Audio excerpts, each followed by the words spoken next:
la restauration collective, c'est quelque chose que depuis le début, on voulait expérimenter. Sur le territoire, on avait identifié qu'il y avait un manque de production maraîchère. Ça se manifestait principalement sur les marchés. En plus, si on voulait amener des produits de qualité bien tracés dans les cantines ou dans les maisons de retraite, il fallait qu'on développe la production sur les territoires. Donc c'est de là qu'est née l'idée de favoriser l'installation de maraîchers sur le territoire et en plus dans une filière bio qui est par définition la filière quand même la plus complexe techniquement à mettre en place et à réussir. Le maraîchage, c'est un des outils aussi pour conserver une densité d'agriculteurs suffisante sur le territoire avec des superficies d'exploitation relativement restreintes. La communauté d'agglo a joué deux rôles importants. Le premier, c'est les acquisitions foncières de départ et les travaux qui ont pu être réalisés pour accueillir l'association. Elle a servi aussi un peu de garantie sur le démarrage de l'association. Et ensuite, chaque année, la communauté d'agglo verse une subvention de 40 000 €, une subvention d'équilibre à l'association pour lui permettre de fonctionner comme il faut et d'assurer l'encadrement des maraîchers qui sont sur la couveuse.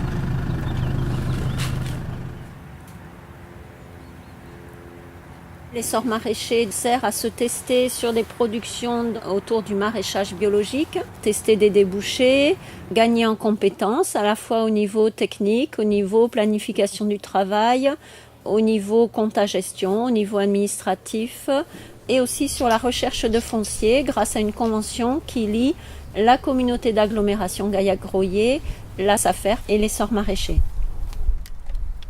Quand il y a des opportunités foncières, il nous aide à identifier les exploitations qui, sur le territoire de la communauté d'agglomération, peuvent être des supports à l'installation des jeunes maraîchers qui sont à la couveuse. La couveuse s'adresse à des jeunes qui s'installent hors cadre familial, qui, venant d'ailleurs et hors du milieu agricole, ont besoin de partager une expérience professionnelle avant de prendre le risque de s'installer.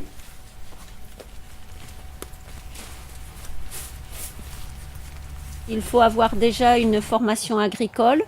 L'idée, c'est qu'au cours de cette formation agricole, le porteur de projet a pu préciser son projet en fonction de ce que la personne veut faire, les investissements qu'elle prévoit, le foncier, les ressources humaines qui sont prévues et les débouchés. Et troisième point aussi, c'est le plan de financement pour la possibilité d'une installation en sortie de test soit réelle.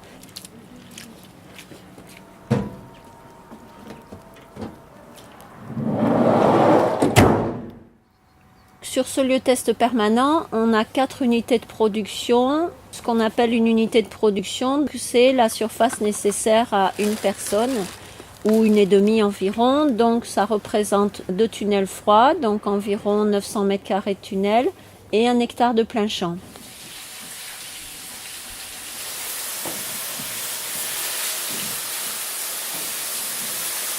Ils ont des espaces réservés sur les parcelles, bien sûr, dans les bâtiments, puis après des espaces communs, dans la chambre froide, par exemple, dans l'atelier, etc.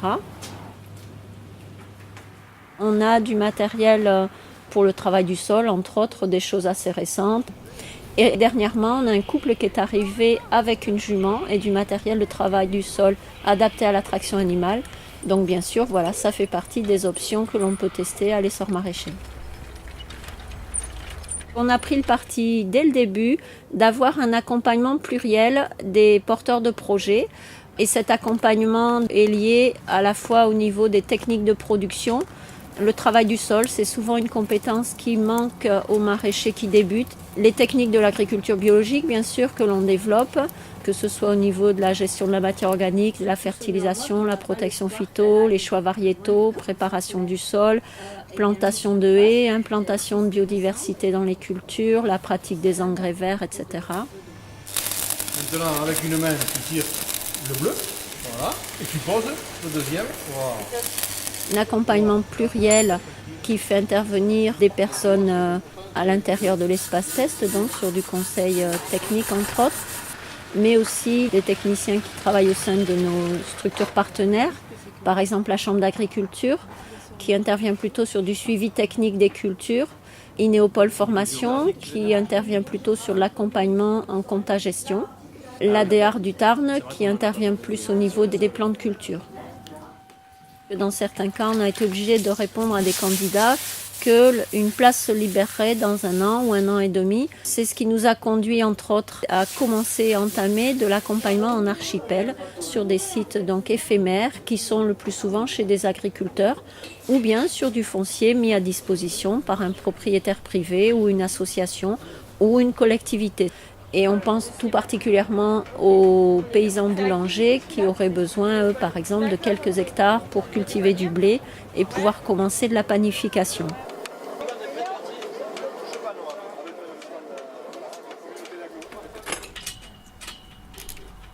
On les a accompagnés par le biais de l'association Tarnaise pour l'agriculture de groupe dans l'organisation collective et dans le respect de chacun, le respect des autres, des différences. Et ce que j'ai découvert, c'est que même pour une période courte, même pour des gens motivés, il faut qu'on les accompagne dans la mise en place des outils de fonctionnement collectif si on veut que ça réussisse. Elle penche carrément par là quand même.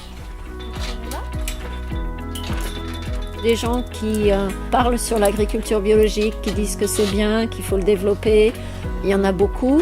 Des gens qui se relèvent les manches pour se dire on va essayer de le mettre en musique et d'en vivre en même temps. Il y en a déjà beaucoup moins et je trouve que c'est plutôt courageux de leur part.